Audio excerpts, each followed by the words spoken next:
What's going on, you guys? Austin here with United Exterior Cleaning in Austin, Texas. I am actually in this parking lot right behind my apartment complex. But what I want to do for you guys is I want to show you guys, an in-depth look at my pressure washing rig, how it sits, and what I've done to it, and how this is going to roll for the rest of the year.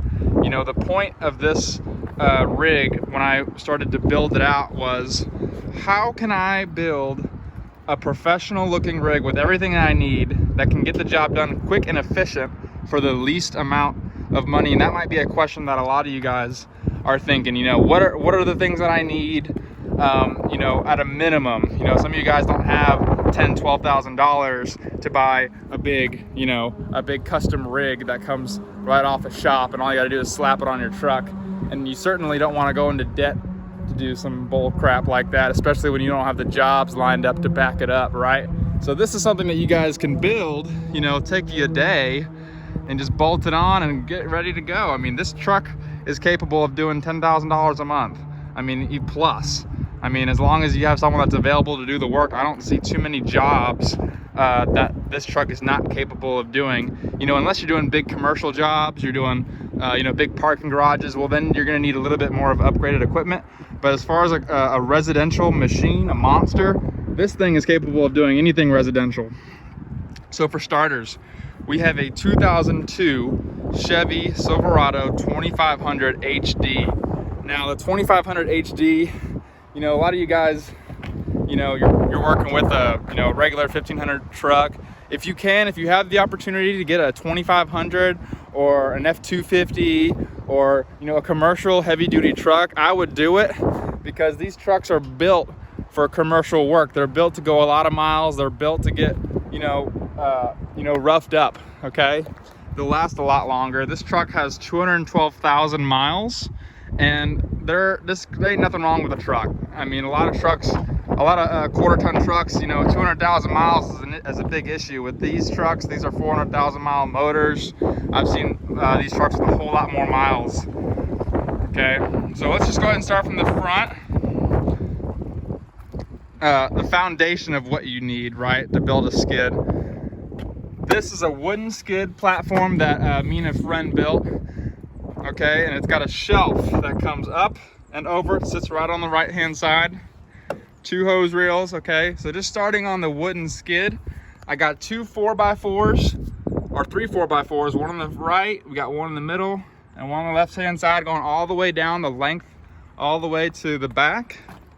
And then all we got from there is a treated piece of 1/2-inch plywood from Home Depot. You slap that on top. It needs to, preferably to get it treated, right? Because you're gonna have water and bleach on this stuff, and preferably go with the treated. Okay, and now it's just as simple as bolting down some 2-inch screws in there, get it nice and sturdy. And same thing with here. As you can see, I got these nice little elbows that are gonna connect this piece to the shelf. And then same deal up here, I got a 1/4-inch piece of plywood. And this stuff, it's rugged and it's pretty firm, guys. That ain't going anywhere. And that whole skid I bought for about $50 worth of wood and bolts from Home Depot. So pretty simplistic.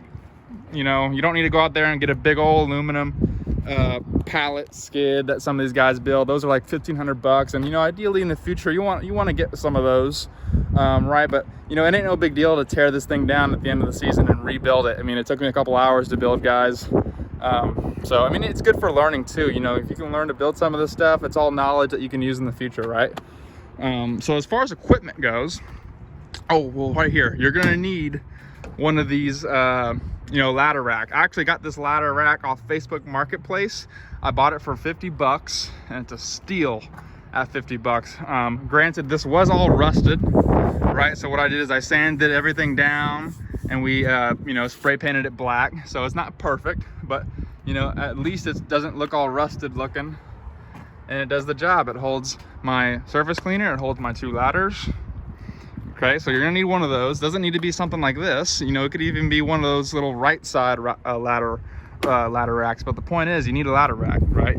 You need something to put your ladders on, and then if you can get something like this, you can get your surface cleaner hooked up on top.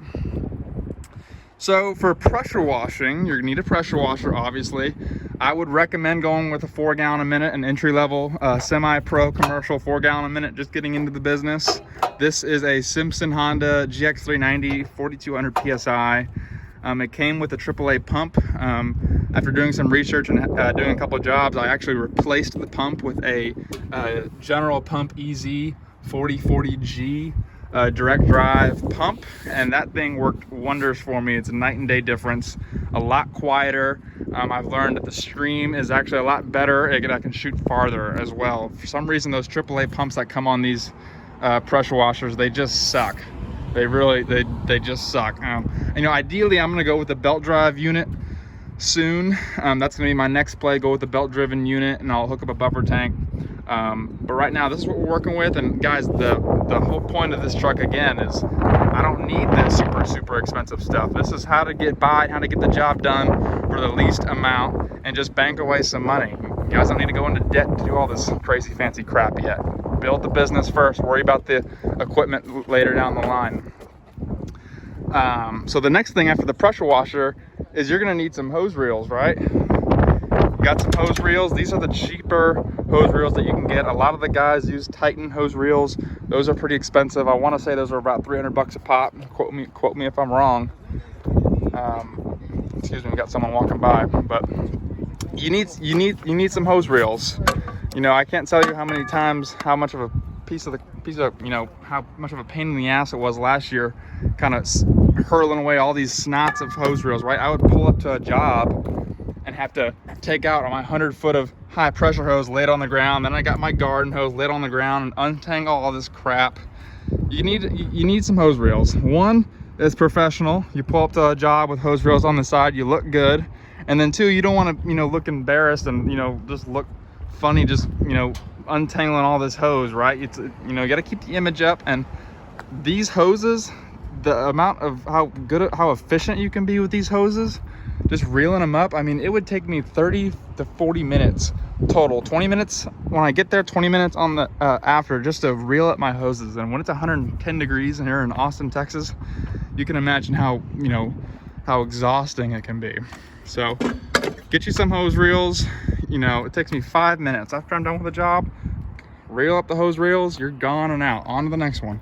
So these are General Pump hose reels, about $180 each. So I got one of them, two of them. So yeah, we got the hose reels set up. Once you get the hose reels set up, the next thing I would recommend doing is get yourself a soft wash system. You know, you're pretty tapped out as far as what you can do when you don't have a soft wash system. You know, you're pretty much concentrated on flat surfaces. You know, you can do some house washing, you know, with a downstreamer, but you know, the most you're going to get is a 1.25, you know, percent out of a downstreamer if it's a 10-to-1 ratio and you're using a 12.5% bleach concentrate. So you're kind of limited as far as what you can clean. You know, if you're up in the northern states on the Northeast when all they have is vinyl, well, then you can probably get away with not having one of these and just, you know, you're just focusing on house washing and you're focusing on concrete surfaces. But when we're in Texas, as you can see, most of our structures are built with brick, stone. Even my apartments over there, they got hardy board and stone. So everywhere you look, everything's built with brick and stone. So what I'm trying to say is, you know, downstreaming was not going to work to clean that. So you need a soft wash system. I would say getting your pressure washer right, you know, get yourself a Honda GX390 pressure washer. Get yourself some hose reels set up on some wood that you can build. Get your hose reels and you got your lines on each of them. Cool. The next thing you want to do to really make sure that you can make some money in this business and get yourself a soft wash system. This is a Gen 2 soft wash system from the Power Wash store. Retails at about $17.50. I've already made this back in 2 jobs, guys. First off, if you want to get into roof cleaning, you need a soft wash system. Can't do roofs without a soft wash system. If you're up there pressure washing a roof, it's a no-no. You don't want to be doing that, guys. You get yourself in a lot of trouble, cause a lot of damage doing that. The cool thing about this is it's got 2 pumps with switches built in, right? So if I'm on the job and one of these pumps goes out, all I got to do is turn that off and turn this one on, and I'm back in business. Correct me if I'm wrong, but it's the only soft wash system that comes with built-in 2 pumps. I'm not sure if they patented that or what, but it's brilliant. You don't need to, you know, be on the job and having to do a whole swap out. Or if you don't even have a spare one, then you're really screwed, right? So you get yourself a soft wash system. We went ahead and bolted that down right here next to the pressure washer. So I can have a guy running my pressure washer doing the concrete surfaces, and I can, you know, be soft washing, right? If we go to the back here, I have a couple of tanks. You get up on the tire. Okay, this is my 60-gallon batch mix tank. I have a 30-gallon straight bleach tank. I have a 15-gallon bleach tank, and then I have a water tank back there.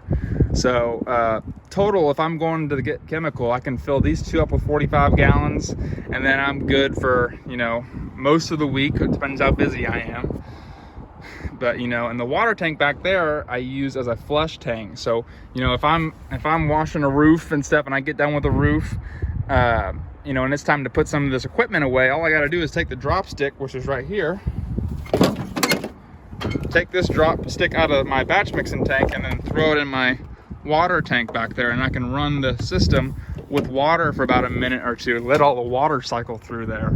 That way I can clean it up and put it away properly. You don't want to keep bleaching these pumps for obvious reasons. You know, you'll rust out and corrode the bleach pumps, and you'll be replacing them a whole lot quicker than you'd like to. One of the other cool things I've done with this is I built a little shower head, which I'm going to be getting a shower head and bolting it to this little my framework here. But as you can see, I have a valve system, right? So one end goes straight to the pressure washer, as you can see right there. Okay, this is pressure washer, and this is the shower head. So say if I get done with a job and I got chemical all over me because of a roof I just cleaned, all I got to do is come over here, turn the pressure washer water off, turn the shower head water on, and water will start gushing out of here, and I can stand here and take a nice little shower and rinse off. And then, you know, when it's time to go back, all I got to do is turn the water off, and then go turn the water off at the spigot. So really awesome idea. If you don't have one of these emergency water stations on your truck, I would highly recommend doing it. Because let's say if you don't have one of these, right? If you don't have one of these and you get bleach all over yourself, you only have a couple options, right? You already have your hose attached to the spigot that's in use, so you either have to find another spigot or wash yourself out in the pool, or maybe you got a water bottle in the truck that's drinking water, right? You're out in the summer, you need that water for drinking water. It's nice to have a little shower station where you can rinse yourself off at. So that's cool. And if you are gonna get a Gen 2 soft wash system, and if you do have a soft wash system, you know, the Gen 2, let's call it the Gen 2, but this will work with any soft wash system, is getting yourself one of these 3-way banjo valves. This is a huge key on this truck, okay? Because let's say if I run out of bleach on this tank back here, my option is to pretty much put the drop stick tank in my bleach tank and then use my gun to squirt the product into my batch mixing tank. But if you have one of these 3-way banjo valves, I can hook up a line like this, hook it up right here, and switch this over, right? So it completely bypasses the reel. I switch this, and then I just stick this, the end of this hose, into my batch mixing tank, and now I'm transferring a whole lot more efficient, and I don't need to stand there on top with the hose gun, right? Because then once you get to the point where you want, now you got straight bleach in this that you have to account for. So it's nice to have a little bypass. Makes it a whole lot easier to transfer chemical. This has saved me a ton of time. So if you don't got one of those, highly recommend getting one of those. So total, as far as cost, okay, well, gotta have a surface cleaner. This actually came with my unit. When I bought this unit off pressurewasherdirect.com, it came with the unit. It came with 50 foot of some really bad high pressure hose that I threw away. It was so bad. I went ahead and got some non-marking hose. But anyway, it came with the unit, that bad high pressure hose, and it came with this surface cleaner. This surface cleaner is not the best. I ideally want to go with a Whirlaway 20-inch But I've had no issues. I mean, it's got, you know, it's kind of rusted out a little bit.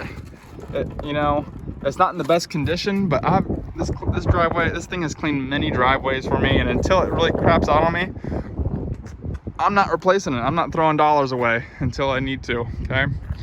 So all in all, what you see here, both the systems, the hose reels, all my hoses, the tanks, the surface cleaner, those ladders are actually my family's ladders, so they just lent those to me. I didn't pay for those, but you're gonna need some ladders, you know, call it a couple $100 for those. You might as well find those on Facebook Marketplace for a good deal. But all in all, I'm in at $3,700 with not including the truck. I spent $4,000 on the truck, but a lot of you guys already have a truck. So just for equipment's sake, $3,700. Okay, that's the pressure washer, that's the soft wash system, that's all my tanks, that's the wood I needed for this, that's the 2 hose reels, that's the banjo valve, that's everything that you see that's on the back of this truck, $3,700. Okay, and $3,700 can easily be made back in no time. I mean, there was a time last July, where I did $6,000 in a week. So having a skid like this for this kind of price, this is all you need, guys. All you need. If you guys have any questions as far as how to build, or any of the technicals, if you guys have any questions as far as fittings, a lot of questions I've been seeing are how to, you know, get your hose reel set up, because there's different fittings. You know, you got 1/2 inch to 3/8 down to 3/4. So getting your fittings right in the hose reels, you'll need to make sure you get those right. If you have any questions at all, feel free to reach out. But this is my skid, and this is the cheapest skid that you can build, as far as I'm concerned, that'll make you the most money in 2021. What's up, guys? I'm actually in my car going to the gym, but I just want to clarify something. I realized that the video was a little windy, and I know sometimes it could be hard to hear. I very much apologize for that, but I do want to clarify, in that video, you know, I talked about, you know, the difference between going out and buying a $10,000 skid or versus building your own, and I think I might have used the word, you know, piece of crap or whatever. Hey, look, you want to have the nice equipment, you want to be able to get there, but guys, I'm trying to put you guys in this position where you can succeed in this. You know, a $10,000 skid, like who makes some of these skids out there? I think one of them is Southeast Soft Wash. They make some really nice skids. Now they make skids anywhere from $3,500 all the way up to, you know, $15,000 trailers, right? And there's a couple other guys out there, but these guys do phenomenal work, and there's nothing against them. I almost looked into getting one, but what you guys got to realize is some of these guys that buy these skids, you know, they want to go from 0 to 100 really quick, and they don't have the foundation. They don't have the foundation there yet. They don't have any business. They don't have any jobs coming in. They just think, well, I should get the pretty and figure the rest out later. Well, what I'm trying to do, I'm trying to save you guys from doing is, you know, you guys think something like that is an asset when it's really a liability. You know, you go out there and you buy, let's say you save up cash and you buy it. Well, now you got a $12,000 hole in the ground. You know, might as well bury it because you don't got any work to do. You know, and then, you know, what if you go and do it on debt? What if you lease it? I think there's options to lease, or, you know, maybe you go out and get a loan on it. Well, some of you guys were like, well, it's good debt. You know, it's good debt because it's I'm using it for my business. It's not like a consumable, like a credit card. It's not like I'm putting, you know, going out to eat on a credit card. It's for my business. Well, good debt is not good debt if it doesn't, you know, cash flow. If it doesn't, you know, consistently, and, you know, you're able to track it. If you don't have that cash flow coming in, then it's not good debt. You're just buying a toy. And if you don't have if the business isn't there yet, you shouldn't be going out and spending $10,000, $12,000 on some equipment like that. You know, I've actually seen on some pressure washing Facebook groups of people selling their skids, their professionally built skids. Doesn't matter where they get it from Power Wash Store, from Southeast Soft Wash, from who knows wherever. These professionally built skids by these companies. My guess is they're selling it brand new because they bought it, don't got any jobs to pay for it, and they're forced to sell it. Guys, you gotta crawl before you run. Go out there, start from the ground up, If you guys watch my previous videos, when I first started, I started on this freaking Chevy Avalanche with all kinds of hoses thrown in there, okay? And I saved up, and I consistently have started to move up in the business, and now I'm at a point where I have my truck and my home-built skid, and no one's gonna know the difference. No one out there that is paying you to wash a house is gonna know the difference between a damn wooden skid and an aluminum built skid. They don't care that you have a freaking built-in plumbing lines and it's all fancy with LED lights. They don't care. They just care that you can go out there and get the job done. You know, I said get yourself some hose reels. There are some things that you need as a baseline to be professional, but you don't need to go out there and spend $10,000, $12,000. I only spent $3,500 or $3,700. And I can frankly just rebuild the wooden platform every single year and keep the same equipment. But I'm not going to do that because I know at some point I'm going to start doing commercial jobs. And with that kind of stuff, I'm going to need an 8-gallon a minute. I'm going to need a 200-gallon buffer tank. I'm going to need, you know, better equipment. But don't run before you can crawl. You know, the worst thing you can do is go out there and buy a big skid like that and not have the jobs to back it up. Don't be dumb. Don't be stupid. Humble yourself. Build your equipment yourself. Get what you need, not what you want. Big thing there. Get what you need and go out there and start hustling for jobs. How about take some of that money that you were going to spend on a $12,000 skid, put 3 or 4 of it into a home built skid, and go spend 5 or 6 on marketing, on branding, on Facebook advertisement, on paying an SEO guy. Don't go out there and spend that much money on a skid. Come on, guys. Anyway, I'm off to the gym, but if you guys like some of the content we're dropping down here, please like and subscribe. Throw down a comment if you have any questions. Be happy to answer them. Peace. Have a blessed day.